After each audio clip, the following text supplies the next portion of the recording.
Bismillah, walhamdulillah, wassalatu wassalamu ala rasulillah wa ala alihi wa sahbihi wa man walah. Rabbi shrah li sadri wa yassir li amri wahlul 'uqdatan min lisani yafqahu qawli.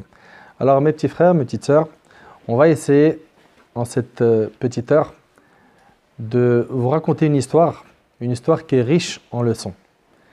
Une histoire que sûrement vous avez déjà écoutée plus d'une fois, mais la beauté de cette religion, elle est dans sa répétition. C'est-à-dire que plus on va te répéter les mêmes choses, plus ça va t'apaiser, ça va te faire du bien. Pourquoi? Parce que le rappel profite au croyant. Le croyant, il a toujours besoin de rappel. La croyante, elle a toujours besoin de rappel. C'est-à-dire qu'on sait que mentir, c'est pas bien. Mais quand on nous le rappelle, ça nous freine un certain temps. C'est vrai ou pas? On n'est pas des anges qui ne font pas de péché. Surtout que, voilà, en plus vous, machallah, la côte, là, vous êtes des petits genoux. Le plus grand ou la plus grande parmi vous, elle a quel âge? Les garçons, là, le plus grand? 12 ans. 12 ans? 13. Là-bas, 13, donc 12, 13 ans. Ok. Oui. C'est bien ça? Ok. Donc voilà, 12, 13 ans, même, bon, c'est pas parce que vous êtes des petits genoux que vous êtes, qu'on va justifier vos péchés en disant ouais, mais de toute façon, c'est des petits, Non. Malheureusement, même beaucoup d'adultes, ils ont besoin de rappel. Pourquoi? Parce que le rappel, ça fait profiter le croyant. Et on a tendance à oublier. On a tendance des fois à être insouciant. Ok? Et vous savez, le musulman, il doit tout faire, vous écoutez bien, pour penser à Allah tout le temps. Là, à partir du moment où tu vas réussir à penser lui à tout le temps, si tu arrives à... Tu sais, comme dans le logiciel, dans l'ordinateur, si tu arrives à installer ce programme ou cette application en toi et tu penses à Allah tout le temps, ton problème, ça y est, tu l'as soigné. Tu vas vouloir faire un péché, tu vas dire hop, Allah il me voit. Tu vas vouloir prononcer une mauvaise parole ou regarder quelque chose de pas bien, tu vas dire je peux pas, Allah il me voit. Et ça, faut pas penser qu'il y avait que les prophètes qui étaient comme ça et que les compagnons. Non. Même des gens, on va dire comme nous, c'est pas des prophètes, c'est pas des compagnons, ils ont été comme ça. Ils ont été de ceux qui faisaient très attention à ce qu'ils faisaient. Pourquoi? Parce qu'on vit sur quelle terre? La terre d'Allah, n'est-ce pas? Ok. On mange des biens de qui? Des biens d'Allah. On vit sous le regard de qui? D'Allah, n'est-ce pas? Donc c'est-à-dire, tu vis sur sa terre, tu manges de ses biens et tu vis sous son regard. Franchement, le minimum, c'est que tu aies honte. Tu aies honte de vivre sur ça. T'imagines, si quelqu'un il vient chez toi, c'est ta propriété privée, d'accord? Il vient, il ne respecte pas tes règles, il fait n'importe quoi. Nous, on est sur la terre d'Allah. Il y a des règles qu'Allah subhanahu wa ta'ala a établies. On ne fait pas ce qu'on veut. On fait ce qu'Allah subhanahu wa ta'ala nous a demandé. Et dans ce qu'il nous a demandé, il y a tout notre bonheur. Vous suivez? Ça va, tu vas bien? Tu vas faire du vélo ou quoi? Calme un petit peu tes pieds. Donc, depuis tout à l'heure, il fait avec ses pieds comme ça. Donc on disait que chacun d'entre nous doit garder en tête qu'Allah tabaraka wa ta'ala, il est tout le temps avec nous, ok? Il nous voit partout, et il entend tout ce qu'on dit. Vous me suivez bien ou pas? Ok? Notre devoir après c'est quoi? C'est de l'adorer bien comme il faut. Mais pour l'adorer bien comme il faut le connaître, n'est-ce pas? Parce que si tu connais bien Allah, tu vas finir par l'aimer. Et si tu l'aimes, tu vas lui obéir. Et si tu l'obéis, tu gagnes sa satisfaction. C'est que des enchaînements. Mais quelqu'un qui ne connaît pas assez Allah, il va te le dire, hein. Comme beaucoup d'entre nous, on va dire « Nous, on aime Allah ». Okay? On l'aime. Qui ici peut dire qu'il n'aime pas Allah? Personne. Tout le monde va me dire « J'aime Allah ». C'est vrai ou pas? Mais cet amour-là, il grandira jour après jour quand tu vas apprendre qui il est et surtout quand tu vas lui obéir et te rapprocher de lui. Plus tu vas te rapprocher de lui, plus tu vas sentir que ta foi elle augmente. Et vous savez, on a hyper besoin de notre Seigneur Jalla fi'ala. On a besoin de parler de lui. On dépend de lui. Plus tu parles d'Allah, plus tu te sens bien intérieurement. Vous savez pourquoi? Parce que le corps, il est composé de deux choses. Un corps humain, vous me suivez? Un corps, et une âme. Le corps humain, pour le nourrir, c'est facile. De l'eau. Ça, c'est pour boire, ça. Manger, hein? Grec. Tu vois, lui, il connaît, lui. Hein? Tout de suite, il a dit grec. Hein? Avec de la sauce, des frites, ça, vous connaissez, ça? Hein? Taco XXL, voilà. Là, c'est bon. Vous connaissez comment il fonctionne le corps, hein? Il faut le nourrir. D'accord? Je pense que tout le monde ici sait comment le nourrir. Il suffit d'ouvrir le frigo. De toute façon, c'est la porte qu'on ouvre le plus à la maison. Hein? Et toute la journée, on se sert. C'est un yaourt, c'est un truc, un fruit, n'est-ce pas? Du fromage. Eh bien, tu as besoin aussi de nourrir ton âme. Parce que le corps, on a dit un corps humain qui se nourrit avec la nourriture, mais aussi une âme à l'intérieur. Cette âme, comment elle se nourrit? En parlant d'Allah. Là, vous êtes en train de nourrir votre âme. D'accord? Là, pendant que je suis en train de parler, votre âme, elle est en train de se nourrir. Elle en a besoin de cette nourriture. Vous avez compris? C'est pour ça que c'est hyper important, du plus jeune âge, de participer à ces cercles d'évocation, à ces cercles de rappel. C'est hyper important de toujours se rappeler d'Allah subhanahu wa ta'ala. Pourquoi? Parce que ça nous maintient dans une foi constante, ça nous permet de garder une stabilité dans nos adorations, et ça nous permet aussi d'évoluer avec Allah, de cheminer vers lui, de nous améliorer. Pourquoi? Parce qu'au final, cette vie-là, on est ici pour préparer la vie qui est après la mort. Vous le savez ça? On est sur cette terre pour œuvrer. Ok? Alors quand on dit œuvrer, ce n'est pas que dans les adorations. C'est-à-dire qu'il va falloir prier, il va falloir jeûner, il va falloir plus tard que vous vous mariez, vous avez des enfants, etc. Tout ça c'est bien. Ok? Mais il y a aussi que je travaille à l'école, que j'excelle, que je sois diplômé, que je gagne bien ma vie, etc. etc., etc. D'accord? En fait, il ne faut pas penser qu'un musulman, son objectif c'est uniquement, il apprend le Coran par cœur et puis ça y est, c'est un bon musulman, c'est fini. Non, non. Il apprend le Coran et il apprend aussi les sciences de ce bas monde. Il est ingénieur, il est architecte, il est médecin, il est dans tous les domaines. Vous me suivez? Ok? Mais tu vas vivre cet équilibre dans cette vie en essayant d'exceller dans la religion, mais aussi à l'école et dans ton travail. Mais le plus important, c'est de préparer la vie qu'après la mort. Parce que cette vie-là, elle est pour l'éternité. Vous savez, quand les gens ils vont rentrer au paradis, ils vont entendre des appels. Ils vont entendre « Ya ahl al-jannah khuludun fala maut » Ô gens du paradis, c'est l'éternité pour vous, vous n'allez plus mourir. Ô gens du paradis, c'est la jeunesse pour l'éternité, vous vieillissez plus. T'es jeune, t'es beau, t'es au top au paradis. Physiquement, tu n'as plus besoin de faire attention à tes cernes, ou bien ta coupe, tu t'es mal coiffé, tu ne peux pas sortir. Ou... Non. Ok? Au paradis, mashallah, tu es beau, tu es belle, et ça c'est pour l'éternité. Au paradis, tu ne tombes plus malade, tu n'as plus de problèmes de santé, rien, vomissement, tu ne fais plus tes besoins. Tout ça, ça n'existe plus, c'est fini. Il n'y a plus. C'est l'éternité dans le bonheur. Ok? Et là, aujourd'hui, ce que j'ai choisi pour vous, c'est de parler d'un parmi les moyens les plus efficaces qui nous permettent d'aller au paradis. Et ce moyen-là, c'est la prière. La prière. Vous allez me dire, mais Moualim, nous on prie déjà. Ok, je suis d'accord, tu pries. Est-ce que quand tu pries, tu savoures la prière? Ça veut dire que ce moment-là, pour toi, c'est un moment qui est tellement important que tu es dégoûté quand tu dis salam alaikum wa rahmatullah, salam alaikum wa rahmatullah, ou quand tu finis, tu dis alhamdulillah, une de moins. Le prophète, alayhi salatu wassalam, vous savez ce qu'il disait? Il disait wa ju'ilat qurratu ayni fi s-salat. Et la prunelle de mes yeux, elle était dans la prière. C'est-à-dire la chose qu'il aimait le plus, c'était la salat. Il aimait trop la prière. Pourquoi? Parce que quand il prie, il s'apaise. Pourquoi il s'apaise? Il parle avec celui qu'il aime le plus, Allah. Le prophète, il aimait tellement Allah que quand il faisait des doigts, il disait Allahumma inni as'aluka hubbak. Oh Allah, je te demande de m'accorder ton amour. Aime-moi, ya Allah. Aime-moi. C'était un souci pour le prophète d'être aimé par Allah. Et il disait wa hubba man yuhibbuk. Et l'amour de ceux qui t'aiment. Offre-moi l'amour de ceux qui t'aiment. Et l'amour de toute action qui me rapproche de ton amour. Donc on voit ici que le prophète c'était quelqu'un qui était soucieux d'obtenir quoi? L'amour d'Allah. D'accord? Et il nous a expliqué alayhi salatu wassalam, que le moment où on est le plus proche d'Allah, c'est quand? Quand on est en sujoud, barakallahu fik. Sujoud, ça veut dire quoi? La prosternation. Quand tu es dans cette position, ta connexion, elle est au top. Tu es bien connecté avec Allah subhanahu wa ta'ala. D'accord? Cette prière, vous connaissez un petit peu son histoire?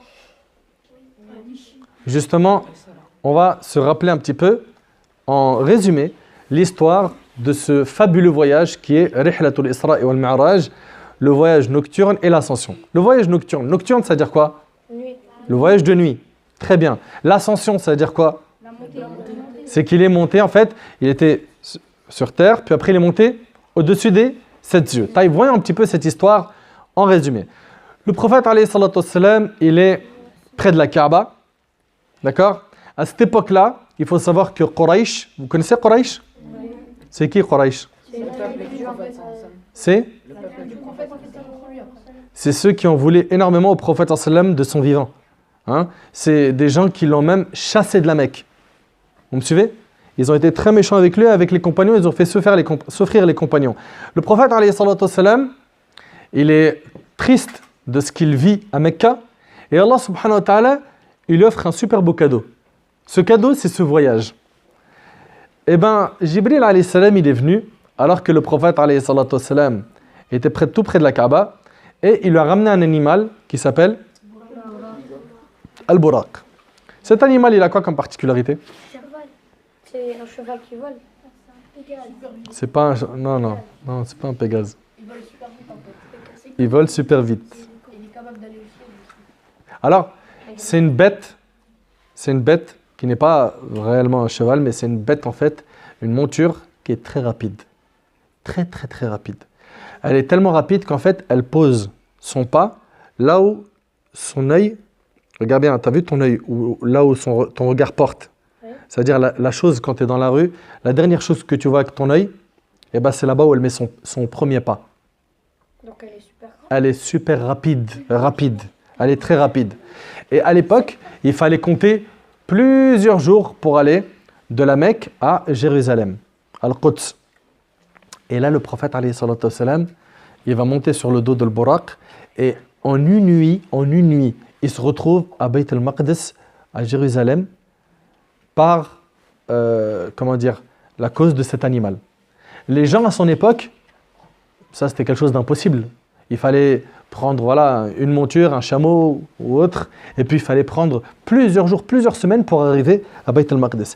Et là, le prophète, c'est un grand miracle. Cet animal-là, il vient, il l'accompagne jusqu'à là-bas. Dès qu'il arrive là-bas, première faveur, premier cadeau, premier soulagement du prophète sallallahu alayhi wa sallam, il se retrouve à diriger la prière en tant qu'imam, et derrière lui, il y a qui?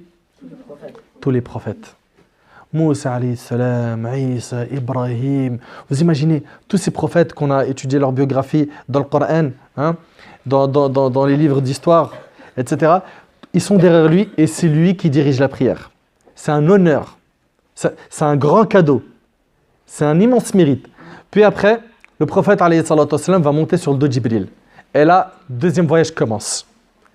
Il va faire ce qu'on appelle Al-Mi'raj, l'ascension. D'accord? Il va arriver au premier ciel et il va demander l'autorisation d'y accéder. Et on va lui dire, qui es-tu? Tu es avec qui? Etc. Il dira, je suis avec Mohammed. Et puis, il lui sera accordé de quoi? De rentrer au premier ciel. Quand il va arriver là-bas, il va voir qui? Un prophète. Adam alayhi salam. Adam alayhi salam. Et il verra que Adam, de temps en temps, il regarde à droite et il sourit. Et de temps en temps, il regarde à gauche et il pleure. Et là, le prophète lui dit, mais pourquoi? Il dira, ceux qui sont à droite, c'est ma descendance, mes enfants. Vous savez qu'on est tous des enfants de Adam et Hawa, n'est-ce pas? Oui. Vous connaissez un peu l'histoire ou... Oui. Très bien. Donc il va regarder à droite, il va sourire. Puis après, il va regarder à gauche et il va pleurer. Et en fait, à droite, c'est qui? C'est ses descendants qui sont destinés à aller au paradis. Et à gauche, ce sont ceux qui sont destinés à aller en enfer et ça le rendra triste. Ça le rendra vraiment triste. Vous suivez? Puis après, le prophète alayhi salatu wassalam, va accéder au deuxième ciel. Dans le deuxième, il va rencontrer deux prophètes. Non. Isa et Yahya, alayhim assalam. Ok? Puis le troisième, il va rencontrer le prophète Yusuf alayhi salam. Vous connaissez le prophète Yusuf alayhi salam? Il était connu pour sa beauté. Il était très beau, alayhi salam. Donc, il va rencontrer Yusuf alayhi salam. Puis après, il va arriver au quatrième ciel. Et il va rencontrer le prophète qui est mort au quatrième ciel. Idris alayhi salam. Très très bien. Cinquième ciel, il va rencontrer le prophète Haroun. Ok? Sixième, ça sera le prophète Moussa alayhi salam. Septième ciel, il va rencontrer Ibrahim al-Khalil. Ibrahim, l'ami intime d'Allah. Et quand il va rencontrer le prophète Ibrahim, Ibrahim alayhi salam, il sera adossé sur la Kaaba. Ok? Quelle Kaaba? La Kaaba des anges, qu'on appelle Bayt al-Ma'mour. Très très bien, mashallah. Barakallahu fik. Et bien, cette Kaaba-là, des anges, elle est au-dessus de la Kaaba terrestre. Ok? Chaque jour, il y a 70 000 anges qui y entrent et qui ne sortent jamais. Chaque jour. Donc ça montre déjà que le nombre des anges, il est très important et il n'y a que Allah qui connaît leur nombre. Chaque jour, il y a 70 000 anges qui y entrent. Vous suivez? Puis après, il va dépasser le lotus de la limite, un endroit où Jibril ne pourra pas dépasser. Mais avant ça, Ibrahim alayhi salam, il va lui dire, passe le salam à ta communauté. Donc vous avez le salam du prophète Ibrahim alayhi salam. Ok? Et il va lui dire, annonce à ta communauté que le paradis sont bons et que son eau est bonne et que sa semence pour semer au paradis, vous voulez semer au paradis, construire dès maintenant au paradis, ben il a dit sa semence consiste à dire Subhanallah, walhamdulillah, wallahu akbar, wa la ilaha illallah. 4 paroles. Ces 4 paroles-là, à chaque fois que tu en dis une, tu es en train de construire soit un arbre au paradis, ok? Tu es en train de construire au paradis, soit tu es en train de prendre ton bouclier contre l'enfer, comme dans un autre hadith. Il y a plein de hadiths qui parlent de ces 4 paroles. Subhanallah, alhamdulillah, la ilaha illallah, wallahu akbar. Il y en a 4. Vous les connaissez? On les répète comme ça, on essaye au moins de les apprendre. Subhanallah, walhamdulillah, la ilaha illallah, wallahu akbar. Eh bien, Ibrahim alayhi salam, il a dit quoi? Il a dit au prophète alayhi salam que pour semer au paradis, il faut prononcer ces paroles. Et là, une grande leçon. Cette leçon-là, c'est quoi? C'est qu'il faut habituer nos langues à faire ce qu'on appelle du dhikr, de l'évocation. Il faut que du matin au soir, tu sois quelqu'un qui veut à tout prix mettre le paquet dans les hasanat. Et c'est facile avec le dhikr. Le dhikr, c'est justement ces formules. Dire subhanallah, c'est du dhikr. D'accord? Dire alhamdulillah, c'est du dhikr. Dire Allahu akbar, c'est du dhikr. Dire la ilaha illallah, c'est du dhikr. Moussa alayhi salam, vous connaissez le prophète Moussa alayhi salam, qu'il a rencontré dans le 6e ciel. C'est bien, vous me suivez. Moussa alayhi salam, il a dit à Allah, Ya Allah, enseigne-moi une parole avec laquelle je me rapproche de toi. Et Allah, il lui a dit, dis la ilaha illallah. Allah Azza wa Jalla lui a dit, dis la ilaha illallah. Il lui a dit, mais tous tes serviteurs disent la ilaha illallah. En 2 mots, je veux quelque chose d'inédit. Une phrase, une formule que personne à part moi prononce. Et bien, vous savez qu'est-ce qu'Allah lui a dit? Allah subhanahu wa ta'ala, il lui a dit, Ya Moussa, si on prenait les 7 cieux et les 7 terres, est-ce qu'ils contiennent? Et qu'on les mettait sur le plateau d'une balance, et qu'on mettait la ilaha illallah sur l'autre plateau de la balance, la ilaha illallah serait beaucoup plus lourde. C'est-à-dire, en hasanat, c'est immense de dire la ilaha illallah. Et c'est la seule formule que vous pouvez dire sans bouger les lèvres. C'est la seule. Regardez, la ilaha illallah, la ilaha illallah, la ilaha illallah. Tu vois? Ça veut dire, du matin au soir, tu peux gratter des hasanat tranquille, en disant la ilaha illallah. Aussi, comment faire pour semer au paradis? Non, c'est pas pour ça, c'est une question. Alors, non, déjà, je veux la réponse. Ouais.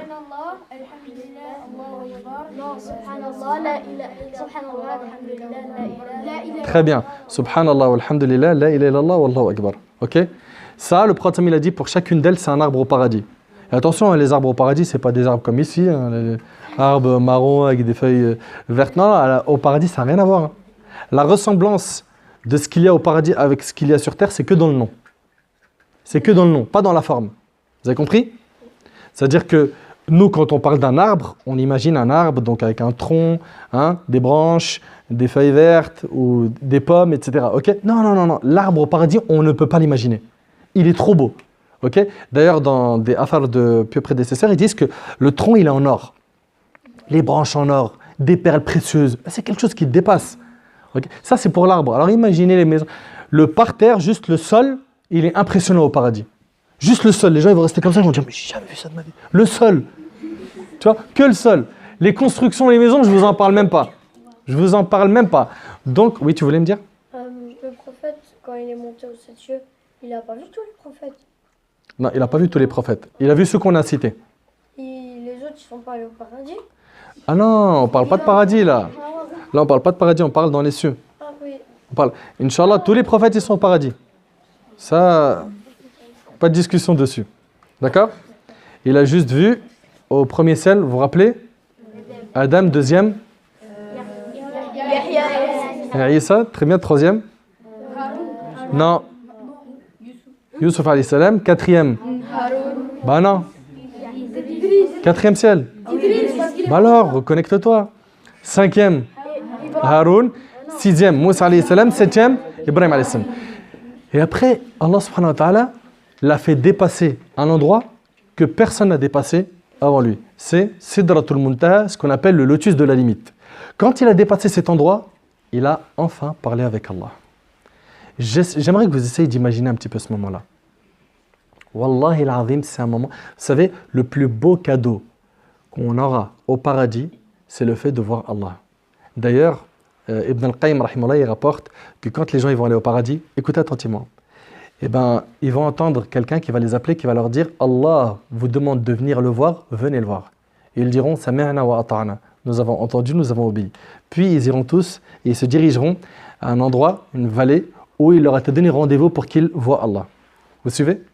Puis après, il leur sera établi des chairs en or, en diamant, comme des chaises, ok? Mais en diamant, en or. Le plus petit niveau, ça sera un tapis de musc. C'est vraiment le plus petit niveau. Et ils seront là, et puis ensuite, ils vont voir une lumière qui va inonder tout le paradis. Ok? Ils vont voir une lumière, et après, Allah subhanahu wa ta'ala, avant qu'ils viennent, parce qu'il demandera à ce que son trône soit établi dans cet endroit, eh ben, il leur sera dit, Allah subhanahu wa ta'ala vous a donné un rendez-vous, et il veut savoir, est-ce que vous êtes satisfait? Ils diront, comment est-ce qu'on ne serait pas satisfait alors qu'il nous a rendus heureux, qu'il nous a effacé nos péchés, qu'il nous a accordé le paradis, qu'il nous a épargné l'enfer. Et puis après, Allah Azzawajal va venir, mais ils ne vont pas le voir tout de suite. Et il va leur dire, écoutez bien, où sont ceux qui m'ont adoré sans m'avoir vu? Où sont ceux qui m'ont adoré sans m'avoir jamais vu? Ah, c'est quelque chose de très fort. Hein. Wallah al-azim, c'est quelque chose de très très fort.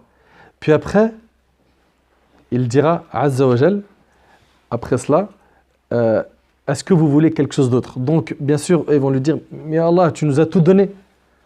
Comment est-ce qu'on pourrait avoir plus que ça? Dans un hadith, il dira, je vous accorde ma pleine satisfaction, je ne serai plus jamais en colère contre vous. Et puis après, Allah subhanahu wa ta'ala va leur dire, est-ce que vous voulez quelque chose d'autre à part ce que je vous ai donné? Et là, tous d'une seule voix, ils seront unanimes, ils vont lui dire, ya Allah, on veut te voir. On veut te voir. Et là, Allah subhanahu wa ta'ala, il fera tomber le voile qui sépare donc, sa créature du fait de le voir. Et ils n'auront jamais vu quelque chose d'aussi beau qu'Allah subhanahu wa ta'ala. Jamais. C'est le meilleur moment que l'on va connaître bi'idhnillah au paradis. Qu'Allah nous accorde le paradis, dites Amin. Ce moment-là, pour l'avoir, eh ben, il va falloir se retrousser les manches. Il va falloir bosser. Il va falloir comprendre que pendant ce voyage, le prophète il a aussi vu le paradis et il a aussi vu l'enfer. Il a vu le paradis et il a vu l'enfer. Il a vu l'enfer et il a dit qu'il n'a pas vu un spectacle plus affreux que l'enfer. Et il a vu le paradis, il a vu à quel point c'était sublime et magnifique. C'était magnifique. Le paradis, on pourrait en parler pendant des heures. Vous suivez? Puis après, il a eu donc cet échange avec Allah, mais il ne l'a pas vu. D'accord? Quand il est arrivé au-dessus du lotus de la limite, il a eu un échange avec Allah, où Allah subhanahu wa ta'ala, il leur a donné quoi? 50 prières. Et 50 prières par quoi?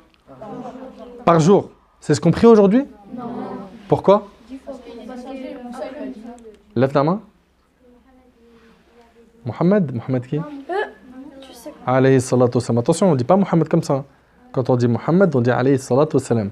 Le prophète alayhi salatu wassalam, oui. Il avait dit à Jibril que c'est un peu trop pour... Non, c'est pas Jibril. Oui. Le prophète Moussa, il a dit... Très bien, mashallah. Rappelle-moi ton prénom. Moussa. Moussa. Il est obligé de connaître cette histoire, il s'appelle Moussa. Il est obligé, c'est bien Moussa, mashallah. Moussa, il a dit, ouais, c'est trop, remonte. Voilà, en fait, quand il est redescendu, le prophète Moussa alayhi salam, il lui a dit, qu'est-ce qu'Allah t'a ordonné? Il lui a dit, il m'a ordonné 50 prières par jour. Il lui a dit, c'est trop.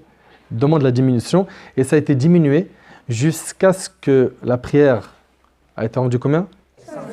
5 salats, avec la récompense de 50. C'est-à-dire, chaque prière, on a 10 fois sa valeur. C'est multiplié par 10. Vous comprenez? Cette prière-là, en quoi c'est un bien? Si moi, par exemple, je vous dis, je veux que vous encouragez un tel parmi vos amis à faire la prière. Qu'est-ce que vous allez lui dire comme argument? Oui? Bah que, en fait, entre chaque prière, eh ben, on fait des péchés, à chaque fois qu'on fait une prière, on les efface. Superbe, très très bien.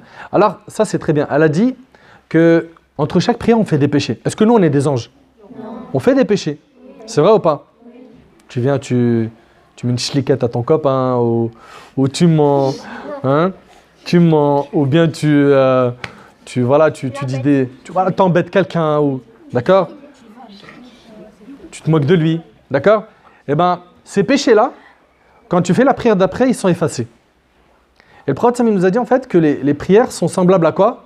Une rivière. À une rivière. Très bien, qui a dit ça? Kabir. Kabir, mashallah. Pakistan en force. Mashallah. Donc, qu'est-ce qui s'est... le prophète alayhi salam, il nous a dit que quand quelqu'un qui fait ces 5 prières, c'est comme quelqu'un qui se lave dans un fleuve qui est juste en face de chez lui. Est-ce qu'il va lui rester de la saleté sur lui? 5 fois par jour, il se lave? Non. Ok? Eh bien, il en est de même. Les 5 prières effacent tous les péchés. Vous suivez? Qu'est-ce qu'on pourrait dire encore à quelqu'un pour qu'on le motive de faire la prière? Oui? En fait, c'est le pass pour aller au paradis. C'est le pass. Alors, c'est vrai que c'est une grande clé pour entrer au paradis. D'accord? La principale clé, c'est l'attestation de foi. Okay? De dire la ilaha illallah. D'accord? Mais il faut savoir que la première chose, comme elle a dit le prophète, il a dit awwal ma yuhasabu alayhi al-abd yawm al-qiyamah as-salah. La première chose qui sera jugée le jour du jugement, c'est la prière. La première chose qu'Allah va te juger, t'imagines, tu viens, tu t'es marié, tu avais des enfants, tu as eu des problèmes d'argent, des problèmes de santé. La première chose, Allah subhanahu wa ta'ala, il veut voir ta prière. Ta prière, comment elle était? Si elle était bonne, ça va être facile pour toi pour la suite. Si tu n'as pas prié, c'est très chaud pour ce qui vient après. Ok? Donc ça, c'est très bien. C'est un argument à garder. De même, C'est le fait que la prière, c'est un moment de repos. c'est un moment de repos, la prière. Tu parles avec Allah. C'est un lien que tu as avec lui. Comment tu peux le couper? Tu n'as pas besoin d'Allah? Qui parmi vous n'a pas besoin d'Allah? Lève la main. C'est impossible. Tout le monde a besoin d'Allah. C'est vrai ou c'est pas vrai? Et en plus de ça, cette adoration-là, eh ben, finalement, quand tu réfléchis bien, elle te profite à toi. Elle ne profite pas à Allah. Allah, ça lui rajoute rien que tu pries ou pas. C'est pour toi, c'est pour ton bien à toi. Si toi, tu veux, le jour du jugement, avoir le paradis, mais il faut impérativement que tu fasses la prière. Et en plus, ça fait partie des piliers. Une maison, on la construit sur quoi? Des piliers. D'accord? Vous écoutez? J'enlève un pilier, 2 piliers, 3 piliers. La maison, elle tient? Non. La prière, c'est le pilier le plus important. Tu l'enlèves, ta maison, elle est fragile. Ta maison, elle est fragile. C'est pour ça, il faut impérativement faire la prière. En plus, toi qui as des demandes, des souhaits, des projets, toi qui aimerais réussir à l'école, qui aimerais avoir, je ne sais pas moi, telle chose ou tel cadeau, ou tel... Il y a un truc que tes parents t'ont promis, eh bien, la prière, en demandant à Allah subhanahu wa ta'ala, Allah il te facilite tout. Prie. Prie et demande à Allah subhanahu wa ta'ala. Mais prie en étant concentré. Et là, vous savez comment il prie? Quand il prie tellement vite, il ne sait jamais combien de raka'a il a fait. Il va prier l'Aïcha, Allahu Akbar, tu n'entends que Allahu Akbar dans sa prière. Du début à la fin, tu entends Allahu Akbar, Allahu Akbar, Allahu Akbar, Allahu Akbar, Allahu Akbar. Oh! C'est quoi ces prières-là? C'est un TGV. Il est trop rapide. D'ailleurs, il ne sait même pas quelle sourate il a. Ça vous parle, ça, hein?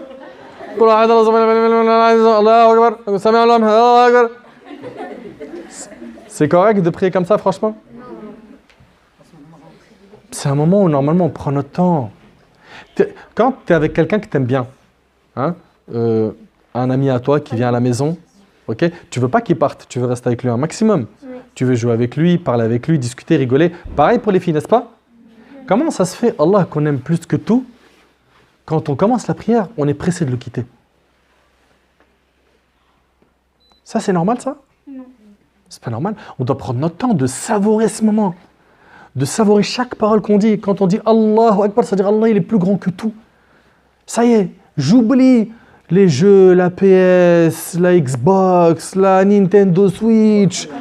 J'oublie les films, les dessins animés, Facebook, Snap. J'ai dit Allahu Akbar, c'est fini. Tout ça, je le laisse derrière mon dos. Vous suivez ou pas? Oui. Mais nous, malheureusement, on va dire Allahu Akbar et on va penser que à ça. C'est-à-dire que finalement, toi, tu as dit Allah, il est plus grand que tout. Je laisse tout derrière mon dos, mais tu l'as dit que de ta langue, en fait. Ton cœur, il n'est pas présent. Il a fallu que le prophète sallam fasse ce grand voyage et qu'il reçoive son obligation au-dessus des 7 cieux. Tous les autres piliers de l'islam, Allah ne lui a pas demandé de monter au-dessus des 7 cieux. Ça a été sur terre que ça a été révélé. C'est sur terre qu'Allah subhanahu wa ta'ala, il a envoyé Jibril pour lui enseigner, pour ce qui est de zakat, hajj, le jeûne, etc. Il n'y a que la prière, tellement c'est immense, tellement ça a de la valeur, et il a fallu qu'il fasse ce grand voyage pour recevoir la prière au-dessus des cieux. C'est un cadeau. C'est un cadeau que Allah subhanahu wa ta'ala il nous a envoyé. Vous comprenez? Ok. Maintenant, ce qui est assez triste, c'est que là, quand on parle de ça, il y en a plein qui disent oui, c'est vrai, oui, c'est vrai, oui, c'est vrai. Mais jusqu'à maintenant, moi, franchement, je vous dis la vérité, vous avez à peu près 12-13 ans. Ouais, je trouve pas normal que ce soit vos parents qui, jusqu'à maintenant, vous disent allez, lève-toi, prie. Ouais, ça pique un peu, mais je suis désolé. Normalement, à votre âge, vous avez deux choses. Soit vous avez vous-même le calendrier pas très loin avec les horaires de prière, vous le consultez, vous allez faire les ablutions seul et vous allez prier. Soit vous avez un réveil avec le adhan, okay, où il y en a sûrement un dans votre maison, comme dans la plupart des maisons, il y a un réveil pour les 5 prières. Mais comment ça se fait? Vous entendez le adhan et vous êtes là à je ne sais faire quoi, rigoler, jouer ou même travailler. Tu arrêtes, tu fais une pause, tu fais tes ablutions, tu pries et tu reviens. Et si vous grandissez avec ces habitudes, Allah il va vous donner tout ce que vous voulez. Tout ce que vous souhaitez. Là si je vous demande, c'est quoi votre plus grand souhait? C'est quoi ton plus grand souhait? Voir Allah. D'accord, mais sur terre? Sur terre. Toi, c'est quoi?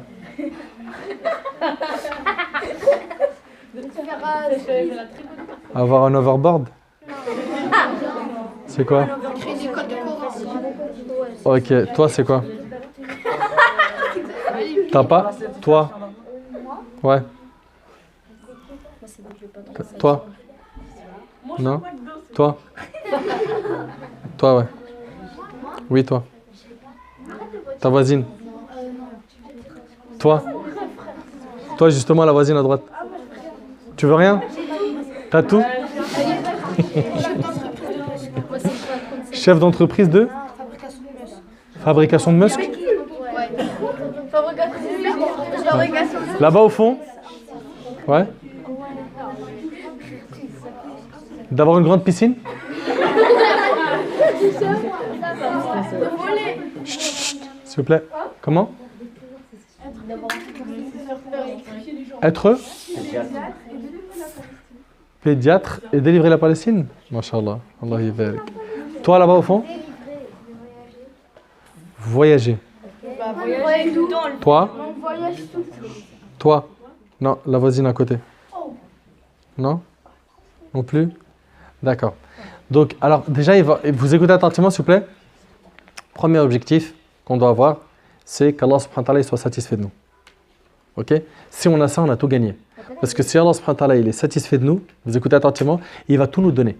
Tout va en découler. Vous allez avoir vos diplômes, vous allez réussir à l'école, vous allez être très bien avec vos parents, vous allez avoir, Inch'Allah, un très bon travail, vous allez pouvoir gagner de l'argent, acheter ce que vous souhaitez, etc.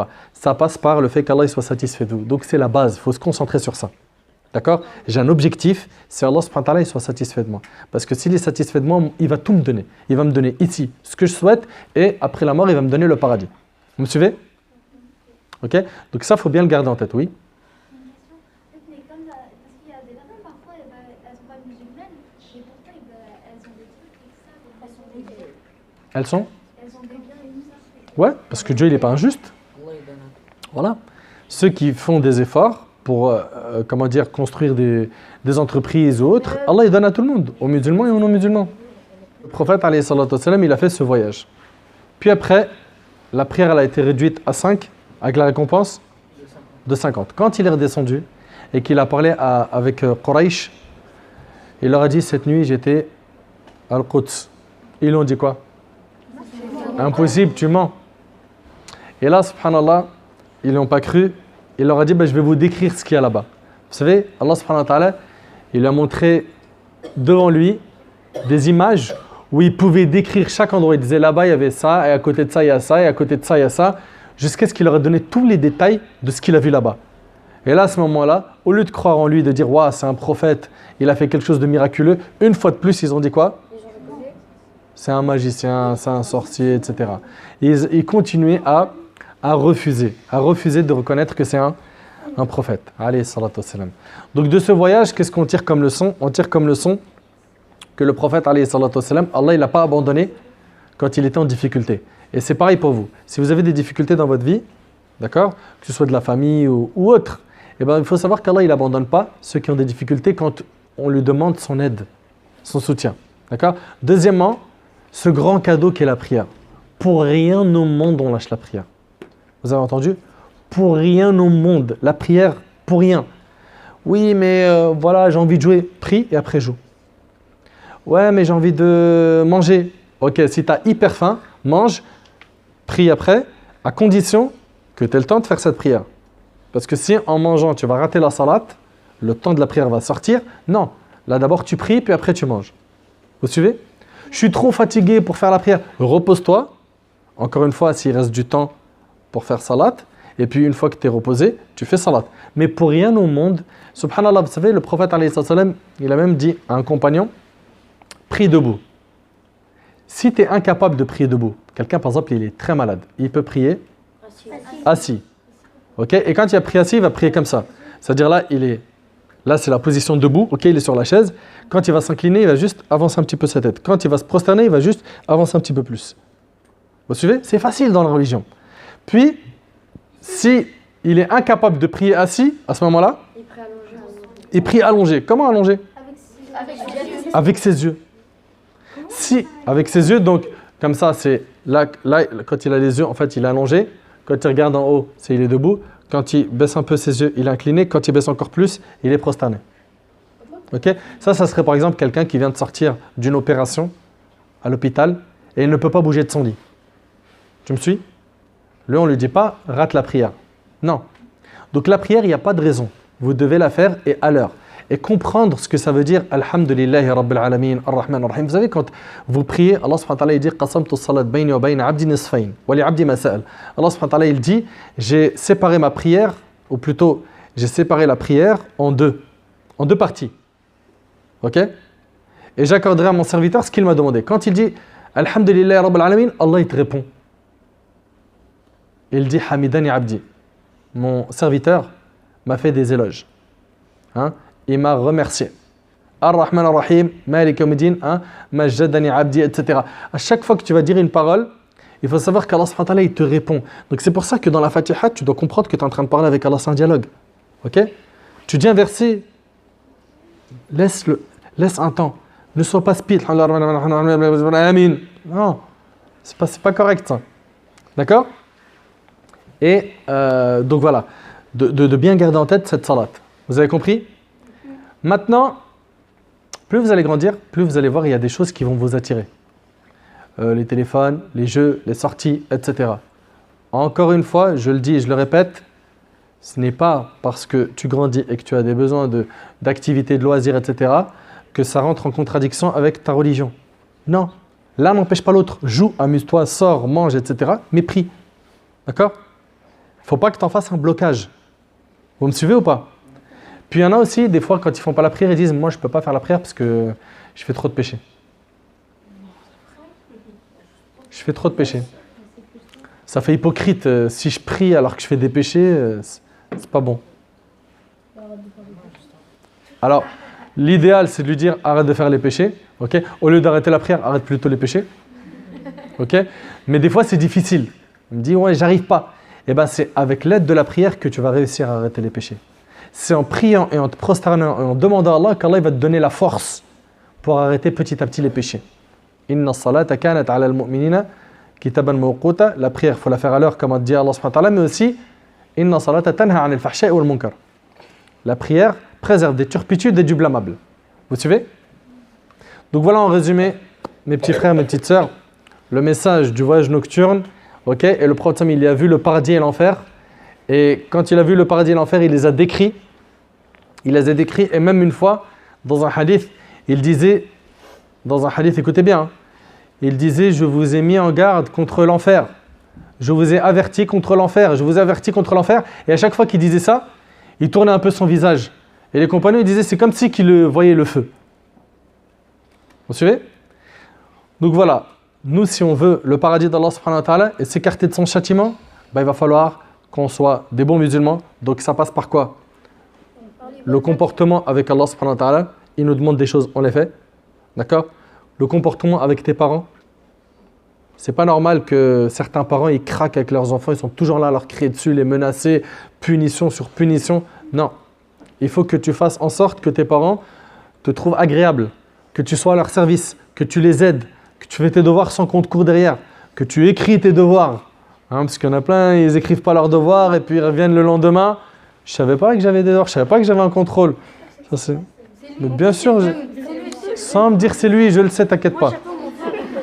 T'inquiète pas, t'inquiète pas. On connaît.